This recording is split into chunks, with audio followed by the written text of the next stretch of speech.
Nesse Table Model genérico, foram definidas aqui os itens, foram definidos alguns métodos, tá? Bom, inicialmente foi criado aqui um construtor, tá? E esse construtor ele vai receber um objeto como parâmetro, tá? Nesse construtor ele vai instanciar aqui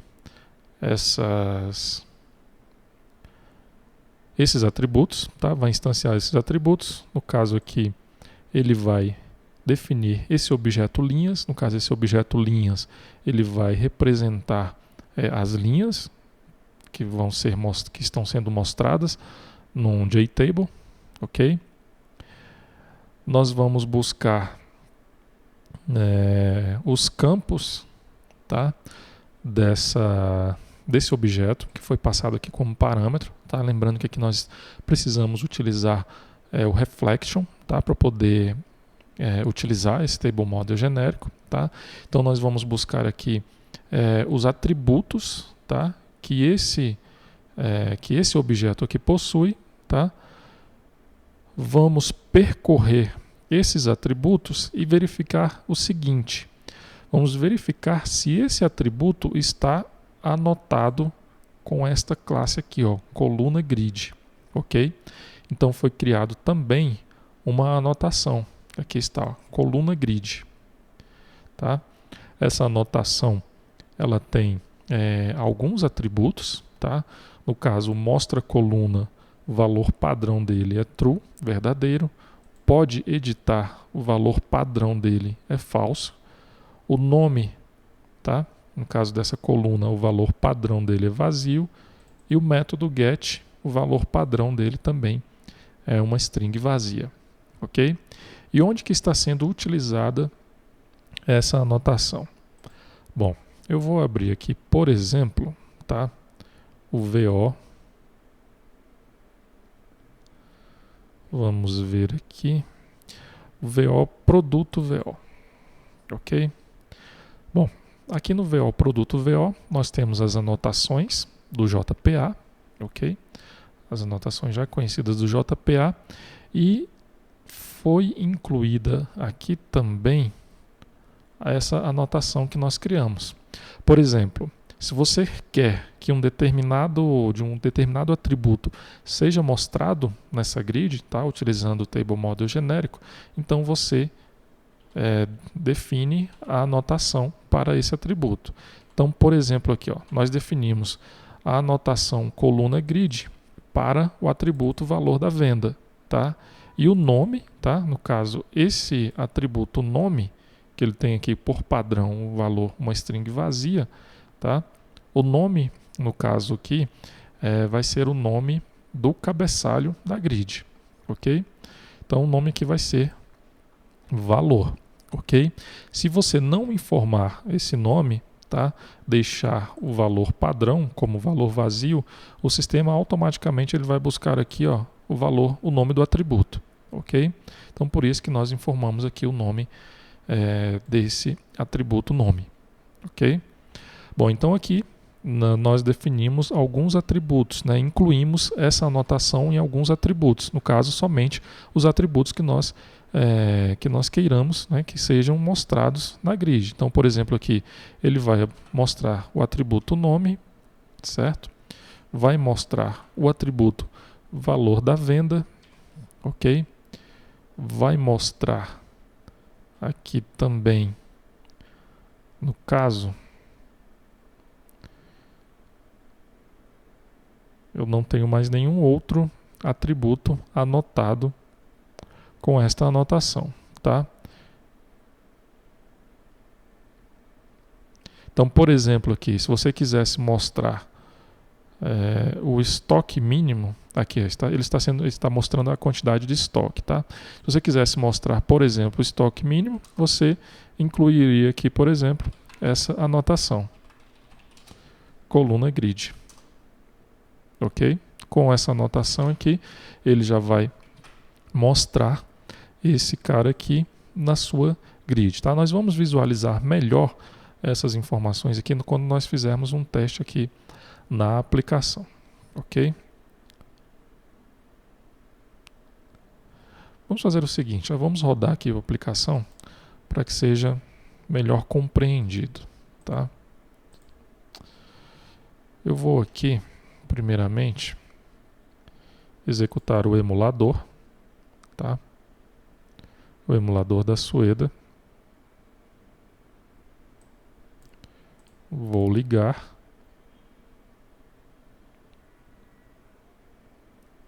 Ok. E agora eu vou executar aqui o projeto.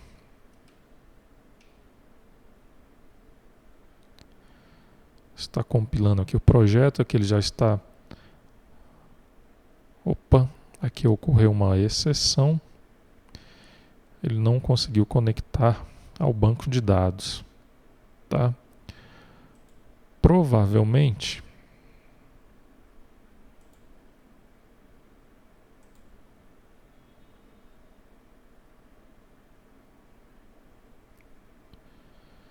o servidor do Firebird não está sendo executado, tá?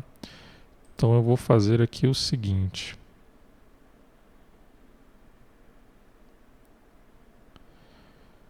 Eu vou aqui em gerenciamento do computador.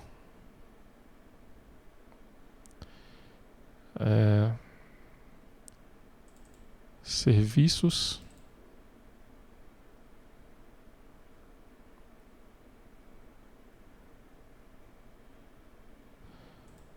E vou iniciar esse serviço. De alguma forma, foi alterado aqui, tá? Vou mudar isso aqui para automático. Ok. Então ele vai iniciar automaticamente junto com o Windows. Ok. Vou executar aqui a aplicação novamente. Agora sim ele conectou ao banco de dados. O ECF ele está no modo reduzir, tá? Então ele precisa executar uma redução Z. Ok. Aqui ele já gerou aquele arquivo MD5, tá? Que é um dos requisitos do PAF. Olha só, então nós temos aqui nessa tela de inicia movimento do caixa, nós temos aqui uma grid, tá? E nessa grid são mostrados os turnos, ok? Então vamos fazer o seguinte, vamos abrir aqui o VO, turno VO, o SF turno VO, tá? Nós temos aqui vários atributos, ok? Temos o atributo ID, descrição, hora de início, hora de fim, tá? Mas eu só quero que mostre o descrição, hora de início e hora de fim. Então eu incluí aqui a anotação coluna grid, tá? O nome do cabeçalho aqui será a descrição, tá? Que foi o que nós definimos aqui. Temos aqui também o hora de início, tá? No caso aqui nós definimos o nome para cabeçalho hora de início e aqui o hora de fim, ok? Então, para cada atributo do VO que você quer que seja mostrado aqui na grid, tá? Você inclui essa anotação coluna grid, ok? E você pode definir aí no caso o nome do cabeçalho aqui, tá? Que foi definido aqui nessa grid, ok? Então aqui foi somente para nós visualizarmos um exemplo, tá? Bom, então voltando aqui no Table Model genérico, tá? Então nós vamos percorrer todos os atributos, ok? Então aqui, por exemplo, no SF turno VO, nós percorremos aqui todos os atributos desse VO e vamos verificar quais desses atributos estão anotados aqui com esta anotação coluna grid, ok? Feito esse procedimento, instanciamos aqui esse array de colunas, o array de atributos, o array de pode editar, a classe de parâmetro e o método get, ok? E logo depois percorremos aqui um laço, tá? No caso, percorremos também novamente os atributos, tá? Primeiro esses atributos foram percorridos para verificar a quantidade de colunas que seriam mostradas na grid e depois nós percorremos novamente esse laço para definir os seus atributos, tá? Então, se o atributo estiver anotado com essa anotação coluna grid, tá? Então nós vamos buscar essa anotação, ok? E buscar, no caso que nós iremos buscar também esses atributos. Então, o primeiro atributo que nós vamos verificar é o atributo mostra coluna, tá? Se o mostra coluna for true, aí nós vamos fazer esses outros procedimentos, tá? Então, lembrando que esse valor true, ele é padrão. Então, se você não informar aqui, ele vai manter o valor padrão, ok? Se você tivesse definido aqui mostra coluna como false, ele não iria incluir aquela coluna ali, ok? Ele não ia mostrar essa coluna na grid, tá? Bom, então, se é para mostrar essa coluna, nós vamos verificar aqui o seguinte: se o nome dessa coluna, no caso aqui, esse parâmetro nome, tiver o valor padrão string vazia, nós iremos definir o nome desse cabeçalho, tá, como nome do atributo. Caso contrário, nós vamos definir o nome do cabeçalho como o nome que foi informado nesse parâmetro, ok? Logo depois, nós buscamos o nome do atributo, verificamos se ele pode ser editável ou não, buscamos a classe desse atributo, tá? E buscamos aqui também o método get, ok? No caso aqui, se o método get for definido como valor padrão, no caso uma string em branco, ele vai definir o método get aqui desta forma, tá? Então nós vamos concatenar aqui a string get com o nome do atributo, tá? Então, por exemplo, aqui, o nome do atributo é hora início, então o método get desse atributo hora início vai ser get hora início, tá? Então nós vamos definir esse método get aqui, ok? Em outras ocasiões, tá? Nós podemos definir um método get personalizado, tá?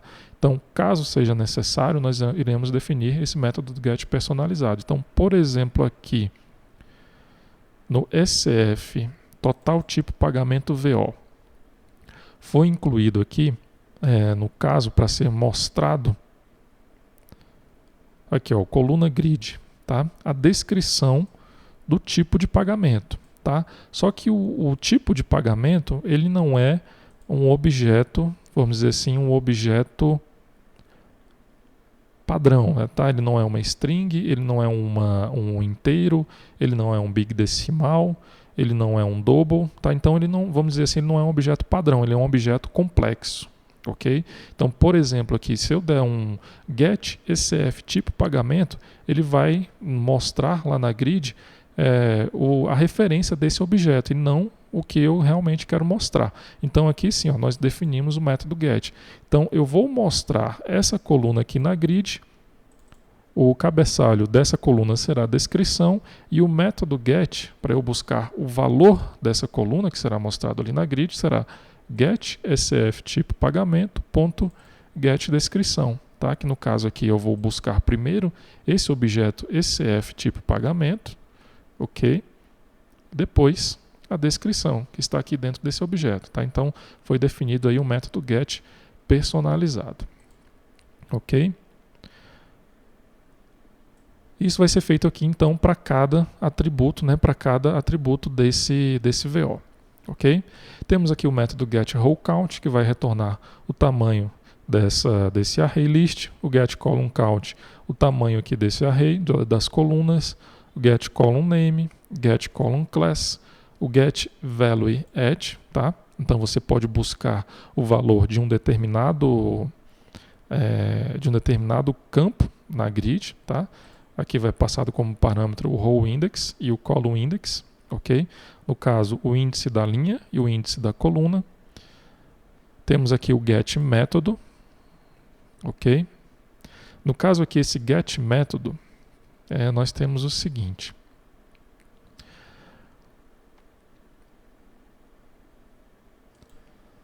Bom, aqui foi preciso utilizar recursividade, ok?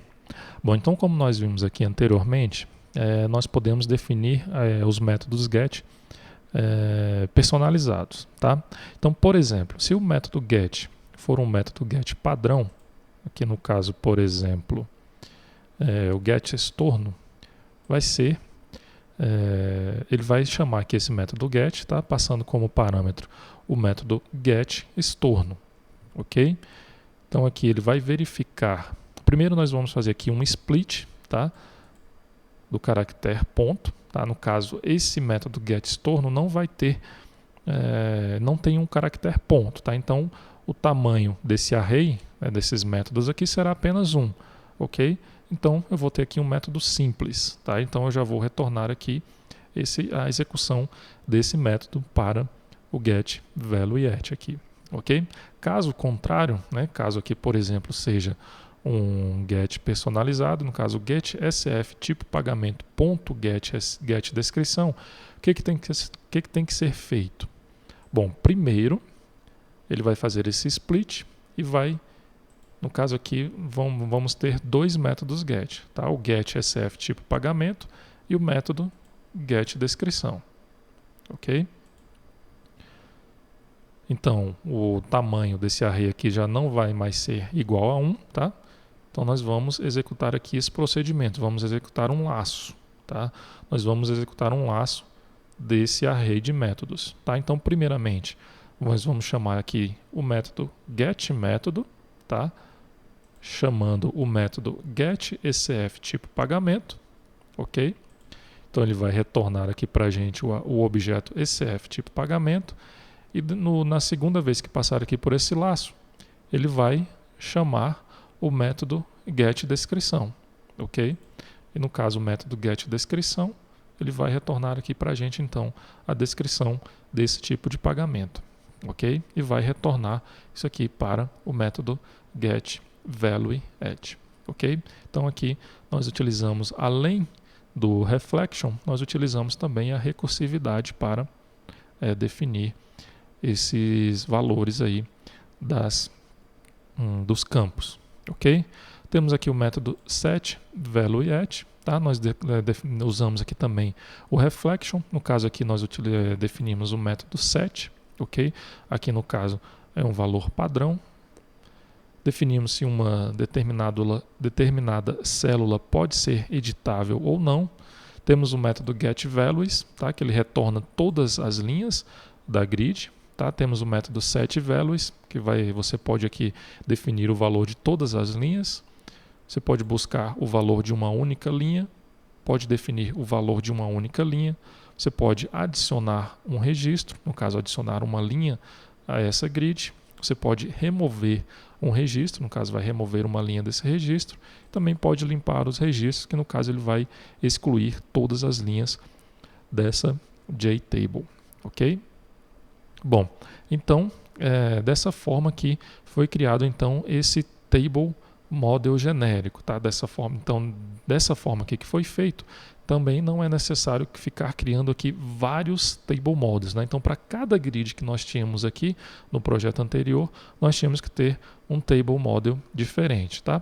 Caso nós precisemos aqui, por exemplo, em uma grid utilizar alguma coisa específica, né? Algum item específico, aí será criado então um table model específico para aquela grid. Caso contrário, é utilizado aqui o table model genérico, né, da mesma forma como foi feito lá no controller genérico, ok? Então, dessa forma também facilita, inclusive, a manutenção aqui do sistema, caso necessário.